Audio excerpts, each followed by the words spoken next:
Bien, resumiendo, entonces hemos mostrado un video de la historia de las religiones que nos muestra claramente cómo, por lo menos en lo que se ha registrado en los últimos años, los escritos empiezan a divulgarse a partir del noroeste de la India y hemos explicado que la razón de esto es que antiguamente este era el centro de conocimiento del mundo. Es más, existe la palabra orientarse, que quiere decir que uno debe mirar hacia el oriente para aprender.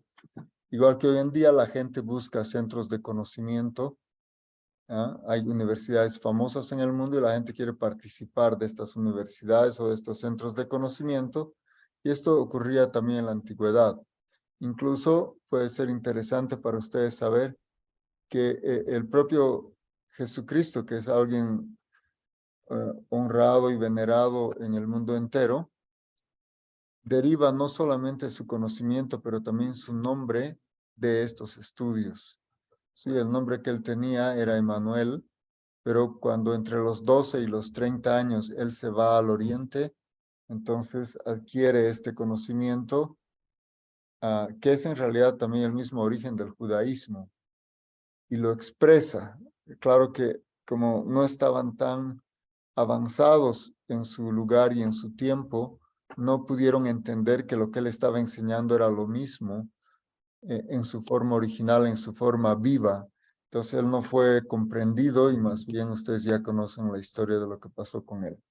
Pero entonces este es el sentido de orientarse y esta es la forma en la cual la India ha sido conocido por muchos miles de años como el centro de conocimiento, incluso en su época el centro económico y el centro político del mundo, porque ahí se han reunido las personalidades más destacadas y precisamente por la importancia de los Vedas. Sí, en ese entonces no teníamos como el Internet como tenemos ahora, y los que querían estudiar los Vedas normalmente se trasladaban allá y además estos libros se copiaban a mano y son tan extensos, hemos contado, que solamente pasar las páginas de los libros de los Vedas tomaría 10.000 años hoy en día. De hecho, el Catalogus Catalogorum, que es eh, el catálogo de escritos védicos que empezó a prepararse a partir de que los ingleses encontraron tanta cantidad de literatura ya en la India que la propia Universidad de Oxford tomó esta tarea. Hoy en día esa tarea continúa. En realidad, actualmente la Universidad de Princeton de Estados Unidos está a cargo del Catalogus Catalogorum y ya se han clasificado más de 250.000 escritos védicos. ¿Sí? Se entiende que eran mucho más. ¿Por qué? Porque cuando se fundó la Biblioteca de Alejandría con la literatura que Alejandro Magno sacó de la India, que ese era el propósito de la invasión de Alejandro Magno al norte de la India por instrucciones de Aristóteles, era recuperar este conocimiento y aprender a gobernar. Sí, todavía es común esta palabra de conocimiento es poder. Entonces, de esa manera se nutrió la Biblioteca de Alejandría. ¿Y cuántos libros había en Alejandría? Se estima que había 1.000.000 de libros. De hecho, solamente los que Ptolomeo alcanzó a numerar son 500.000. Hay 500.000 escritos que han sido mencionados por Ptolomeo. Entonces, que hoy en día se haya encontrado 250.000, todavía faltan muchos y posiblemente algunos ya no se van a poder recuperar porque puede que hayan sido ejemplares únicos. Había muchos ejemplares que eran únicos, ¿no? No es que habían imprentas ni distribución masiva de esta literatura. Bueno, entonces, dicho esto, entendemos entonces que los Vedas están en este antiguo idioma sánscrito, que es la lengua madre de todas las lenguas, incluyendo la lengua que estamos hablando ahora mismo, el castellano, que viene del latín y el latín del sánscrito, y lo mismo que otras lenguas, prácticamente todas las lenguas que se hablan en el mundo. Por lo menos la mitad de los habitantes de este planeta hablan una lengua que deriva del idioma sánscrito, ¿no? Y especialmente para nosotros nos son más familiares las lenguas indoeuropeas, ¿no? Que incluyen el inglés, el alemán, el francés, el italiano, todas estas lenguas indoeuropeas vienen del sánscrito. Por eso viene el nombre también indoeuropeo. Pero también sabemos, ya por estudios posteriores, un filólogo famoso boliviano, don Emeterio Villamil de Rada, también dijo que lenguas como el aymara, el quechua, están derivando del sánscrito, aunque primariamente a través del puquina. Y él hizo incluso, y después don Franz Tamayo perfeccionó lo que se llama un catálogo de comparación de los nombres en el idioma sánscrito con idiomas nativos, ¿no? Entonces, esta es una corroboración que además ha sido confirmada por muchos otros historiadores y antropólogos, como Alexander von Humboldt, Tadeo Aenque, Alcide d'Orbigny, y que han sido compilados después por un curador también famoso boliviano, don José Macedonio Urquidi. Entonces, todos estos datos se pueden corroborar y existe literatura para comprobar esto que estamos explicando. Pero bueno, entonces lo más importante de estos Vedas es la profundidad de su contenido. Es el conocimiento más profundo y se entiende que tiene un origen divino. Por tanto, el propio Ser Supremo nos está proveyendo de herramientas para desenvolvernos en este mundo, pero fundamentalmente para entender quiénes somos y cómo podemos regresar a nuestro mundo de origen. Nosotros no somos originarios de este mundo, a pesar de que mucha gente dice, no, nosotros somos los originarios, pero en realidad nosotros no pertenecemos a este mundo. Eso está también explicado, ¿no? En muchas de las filosofías más profundas, y es que a Fabiola, bienvenida al curso. Le vamos a proveer de un enlace con la grabación para que pueda recuperar la parte que no ha podido conocer antes, ¿sí? Entonces estamos explicando un poco los Vedas, su origen, su contenido. El contenido de los Vedas es muy extenso, pero hay una parte de los Vedas que se llama el Vedanta, que orienta hacia la finalidad de los Vedas, ¿sí? Y el libro más explícito sobre el contenido del Vedanta se llama el Bhagavad Gita.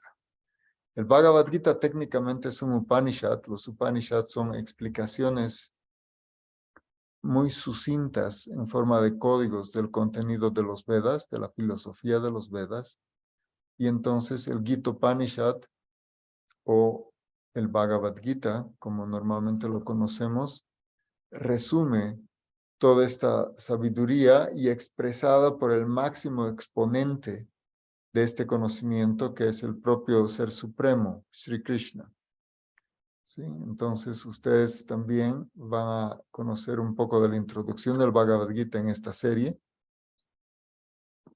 De esta manera, entonces, hemos dado como un pantallazo muy rápido. Hemos hablado también que si bien son 5.000 años que normalmente se registran como la historia del conocimiento, a partir precisamente de la existencia de los Vedas, ¿no? Hay escritos como el Ramayana, que es el escrito más antiguo que hay en el planeta, que tiene más de 1.000.000 de años, y el Mahabharata, que es el escrito más extenso, que tiene 110.000 versos, y que cuenta la historia del mundo antiguo y el mundo como ha sido hasta hace precisamente estos 5.000 años, donde ha terminado su compilación.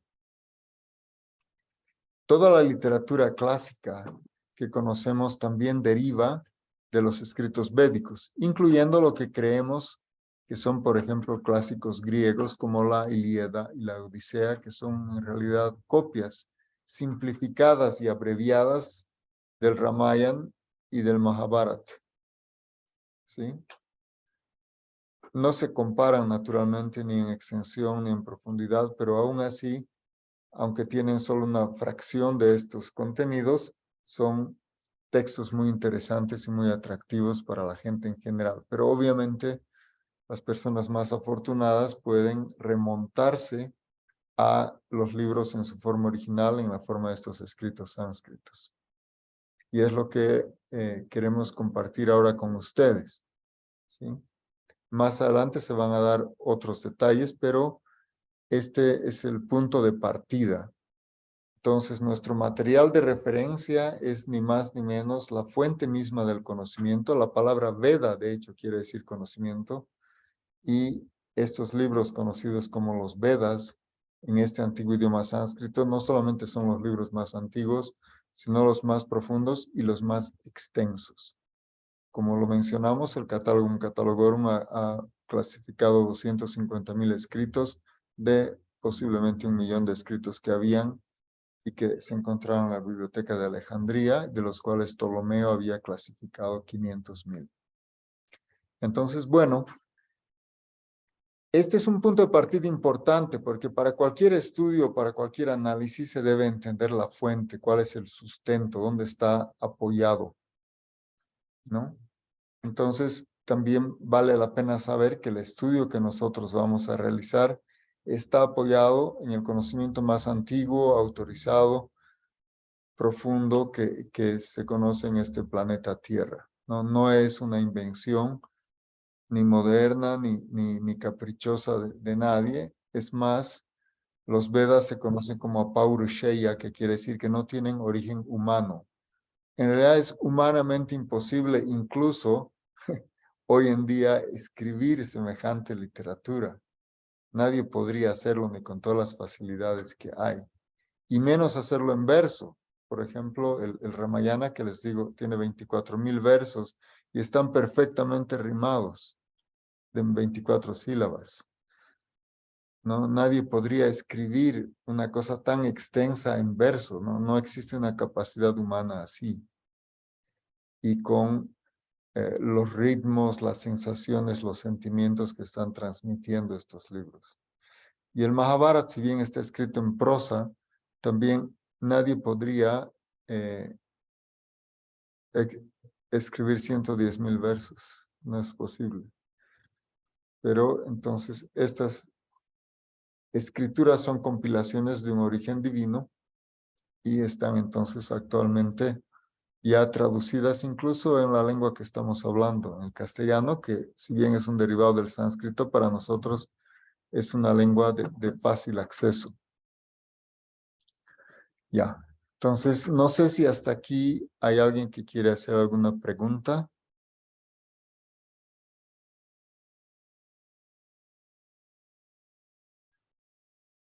Fabiola, ¿está escuchando bien?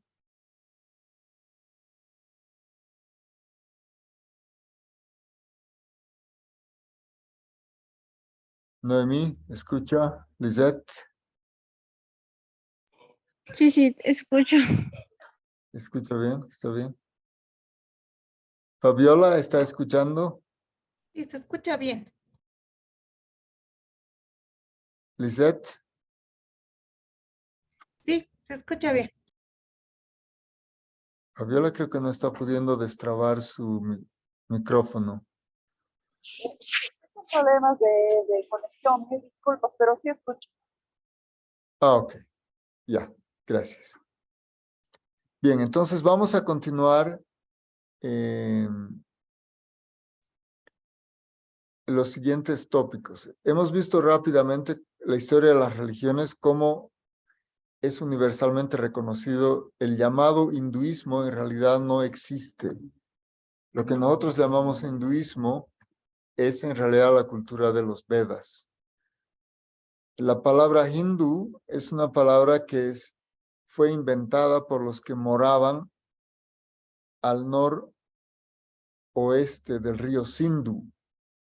Entonces llamaban a los que vivían en esta otra región que se llama Aryavarta, o donde vivían los arios, los llamaban los hindús, solamente por decir que están al otro lado del río. Claro que se ha vuelto tan popular esta expresión que incluso la gente llama hinduismo, pero en realidad no existe estrictamente hablando el hinduismo. Lo que existe sí son los Vedas y la cultura védica, pero como ya se ha vuelto una forma tan familiar, incluso en los libros de historia y de religiones, simplemente se lo clasifica como hinduismo. Pero hay que entender, y es interesante, incluso algunos analistas modernos ven que es tan completa la versión védica que todas aquellas formas de pensar están descritas, es decir, que es algo que cualquier persona con cualquier capacidad y con cualquier nivel de interés puede acceder a una forma de ver el mundo que está adecuada a su capacidad. Es decir, que esta diversidad de explicaciones que se dan están graduadas de acuerdo a la capacidad de las personas de comprenderlas, ¿sí? Entonces no es necesariamente que todos podemos comprender lo mismo y que todos podemos practicar lo mismo. Entonces hay una diversidad de prácticas que normalmente están bajo una columna vertebral que la conocemos como yoga.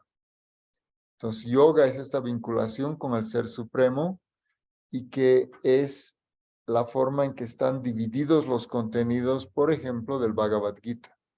Entonces, cada capítulo del Bhagavad Gita es una forma de yoga. ¿Mm? Y de estas formas de yoga que van desde el Sanya Darshan, en la primera acepción, hasta lo más profundo que es el Bhakti Yoga, son formas de conexión con la realidad suprema. Obviamente hay un capítulo especial donde se va a explicar todas estas formas de yoga, pero es bueno que todos ustedes que seguramente están familiarizados con estas palabras, como el yoga, por ejemplo, sepan que todo esto tiene su origen en esta antigua literatura sánscrita. Lo mismo que la ecología, el vegetarianismo, las ciencias, etcétera. Aún la matemática. Yo estoy seguro que cualquiera de ustedes, si quisiera utilizar, por ejemplo, números romanos para calcular, tendría una misión imposible. Nada más escriban ustedes, hagan el ejercicio. Escriban en números romanos un número sencillo, el número 12. Y a ver, multipliquen 12 por 12 en números romanos. Esa es misión imposible. Les va a tomar mucho tiempo, es muy impráctico.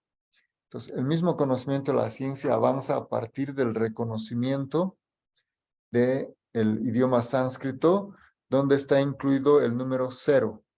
Y se escribe de la misma manera. En sánscrito el 0 se escribe como un redondito. Entonces, el sistema sánscrito también es un sistema decimal y también el sistema digital. Hoy las computadoras y todo funcionan con el sistema digital, pero dígito quiere decir dedo y tenemos 10 dedos. Entonces, todo este sistema digital, decimal, etcétera, tiene su origen en los Vedas y solamente a partir de ese conocimiento ha podido disparar la ciencia. Si ustedes ven, el avance científico los últimos 200 años coincide precisamente con la ocupación inglesa de la India. O sea que el avance, entre comillas, científico del mundo está estrechamente ligado a los Vedas. Si ustedes estudian, por ejemplo, la biografía de, qué sé yo, digamos, del científico más famoso, quizás Albert Einstein, van a saber de que él tenía como libro de cabecera este Bhagavad Gita. Y este Bhagavad Gita es lo que le inspiró a entender el funcionamiento de los átomos y los núcleos y la energía atómica finalmente, ¿ya? Es más, cuando fue probada esta energía, Robert Oppenheimer, eran 3 científicos los participantes, eran Albert Einstein, Robert Oppenheimer y Heisenberg. Estos 3 científicos entonces citan el Bhagavad Gita, ¿ah? Cuando funcionó el primer reactor atómico. Así, entonces, todo lo que nosotros sabemos, incluso estas computadoras, los teléfonos que tenemos, cuyo descubrimiento o cuya filosofía de funcionamiento se atribuye a Nikolai Tesla, pero Nikolai Tesla era un estudioso de los Vedas y era un discípulo de Vivekananda. Y el propio Tesla describe también que esta su inspiración para lo que es inalámbrico viene de los Vedas. Entonces, los mismos Vimanas, la NASA misma ha sido fundada por Werner von Braun, un estudioso de los Vedas que desarrolló la teoría de los cohetes V2, ¿no? V quiere decir una abreviación de Vimana. Vimana es un aeroplano, tal como se describe en los antiguos escritos védicos. Entonces, todo lo que nosotros conocemos, la rueda, el carro, el avión, la química, la física, la matemática, la arquitectura, todo tiene su origen en los Vedas. Pero la parte más importante, reiteramos, del Veda es el Vedanta, es quién soy yo, qué hago aquí. Y ese es el punto más interesante, a pesar de que todas estas cosas son interesantes, el tema más interesante es quién soy yo, cómo puedo descubrir mi existencia, cómo puedo ser feliz, etcétera. Entonces, esas son las partes que donde tenemos más interés naturalmente nosotros y donde van a ir conduciendo estos estudios y estas prácticas en este pequeño curso de iniciación. Bueno, hemos empezado un poquito tarde y hemos tenido algunos problemas técnicos, pero sin embargo, también me gustaría saber si hasta aquí se está entendiendo y si tiene alguna inquietud, alguna pregunta o alguna duda, por favor.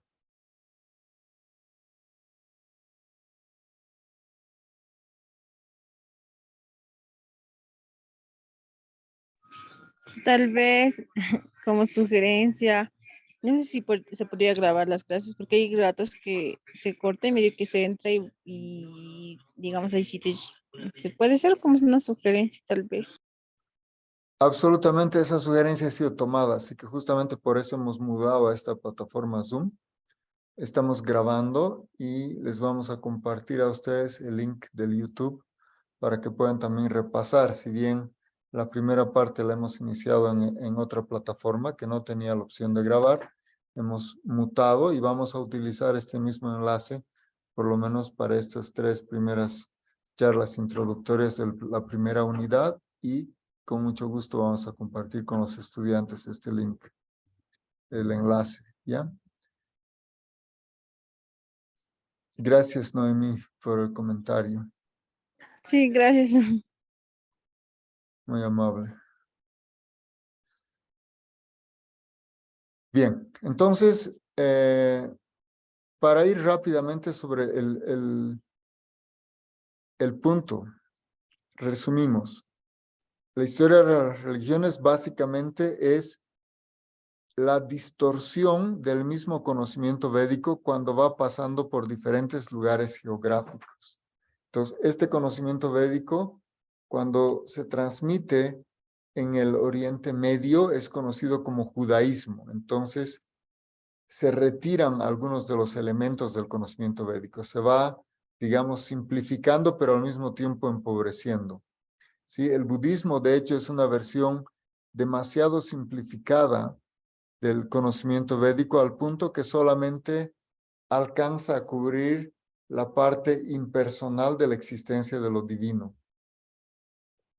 De ahí que el cristianismo en realidad recoge otra parte del conocimiento védico que estaba casi desaparecida, y es que el propio Jesús en realidad en este tiempo, entre los 12 y los 30 años, es sabido que él fue a la India, ¿no?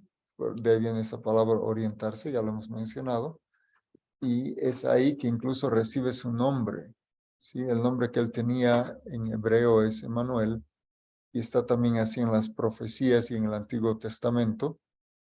Sin embargo, es más conocido con el nombre de Jesús, que es una forma, por ejemplo, castellana de hablar la palabra Isha, que es el nombre de iniciación que él recibió en la India, ¿no? Y lo mismo, la palabra Cristo es derivada de la lengua sánscrita Krishna, que se refiere a la suprema personalidad de Dios.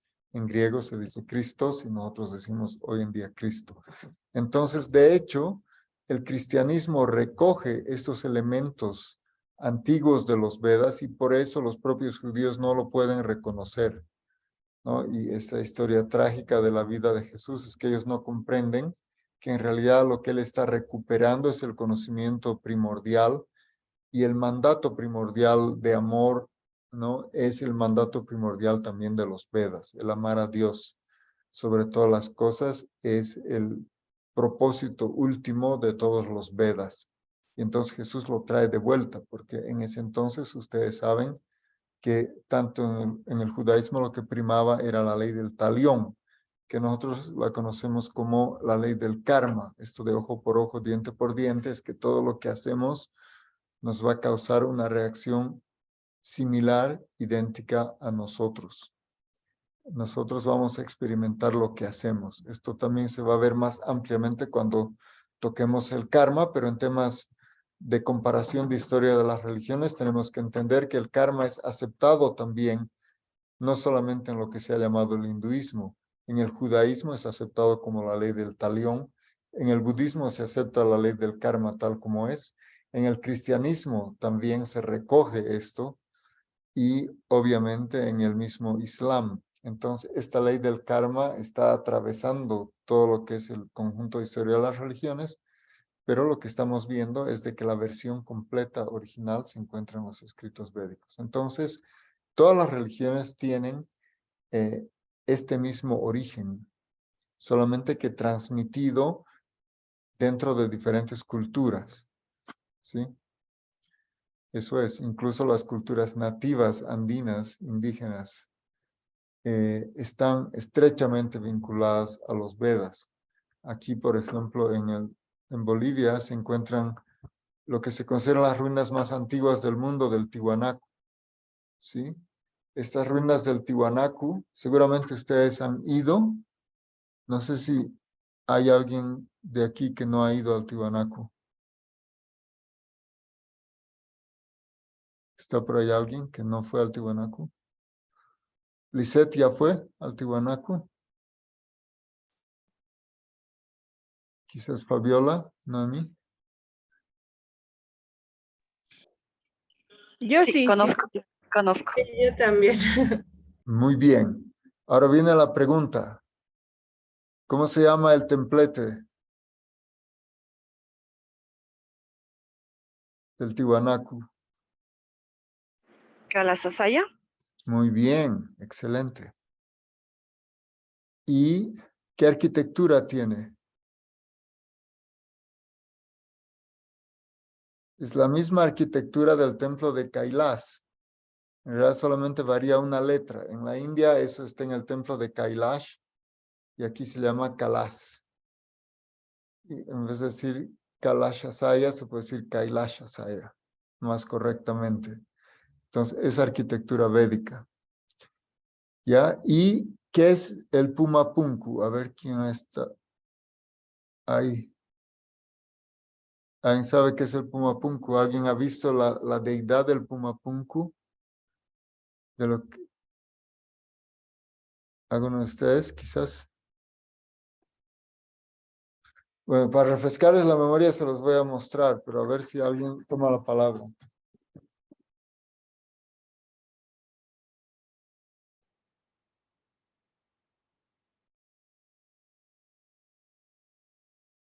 Ya, esta es la deidad.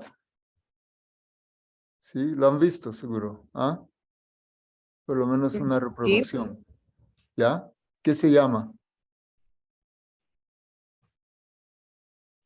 Ups. Tranquilos.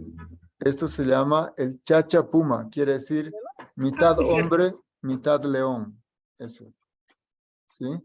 Esta misma deidad es la deidad de la Esfinge en Egipto y en la antigua India se conoce como Nishinga y tiene este pequeño niño que se conoce como Prahlad. Entonces, el puma es en lengua originaria el león y Chacha es hombre. Entonces, Narasimha es conocido como Chacha Puma y esa es la deidad principal que ustedes van a encontrar en el Tiwanaku. Es Nishinga Dev. Y templos de Nishinga hay en todo el mundo, ¿no? Entonces, pero hay este vínculo estrecho en todas las culturas antiguas, ¿sí? Ya sea que vayan a Egipto, ya sea que vengan aquí a Bolivia, ya sea que se vayan a la India, van a encontrar estas similitudes. Así que en el territorio de Bolivia hay muchos vestigios de la cultura védica y aquí, por ejemplo, yo le estoy transmitiendo desde Cochabamba a media cuadra donde yo estoy, está el museo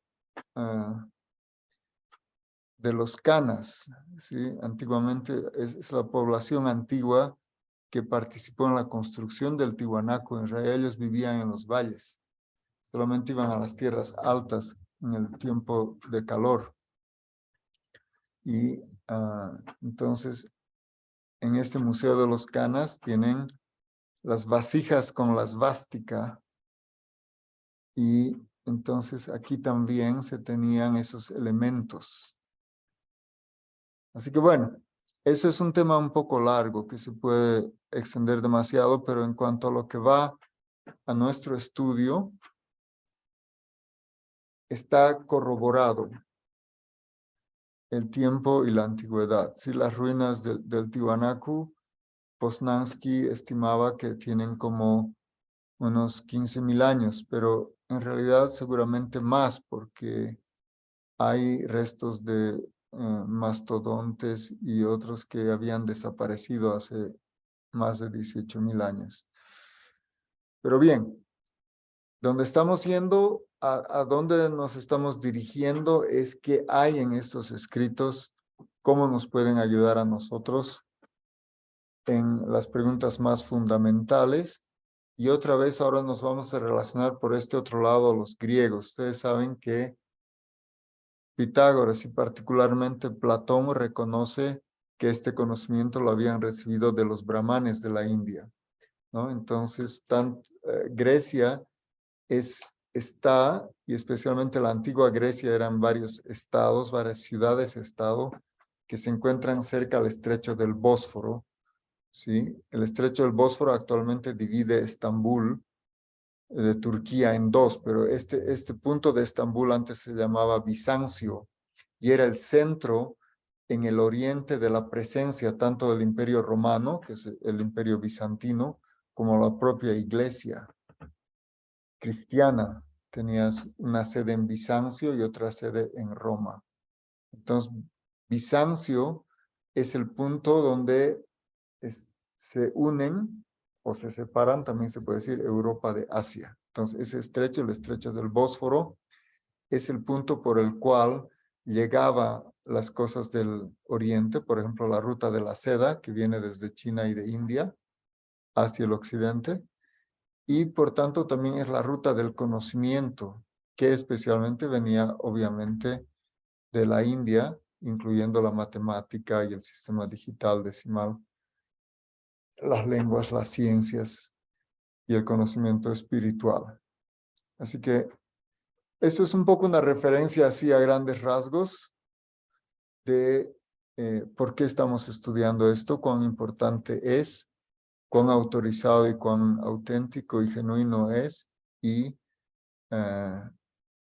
cuán útil va a poder ser en nuestra vida. Entonces, en la siguiente reunión que tengamos, bueno, Dios mediante, vamos a entrar a la esencia del conocimiento espiritual, una introducción muy rápida a lo que es el Bhagavad Gita y también más adelante en nuestra tercera sesión en el carácter ontológico del alma, del tiempo, el karma, la naturaleza y el ser supremo, Dios. Así que para cerrar esta sesión, que vamos a dar nada más 3 minutos que nos quedan, si quieren hacer alguna pregunta más y si quieren compartirla por el chat, estamos listos para escucharles.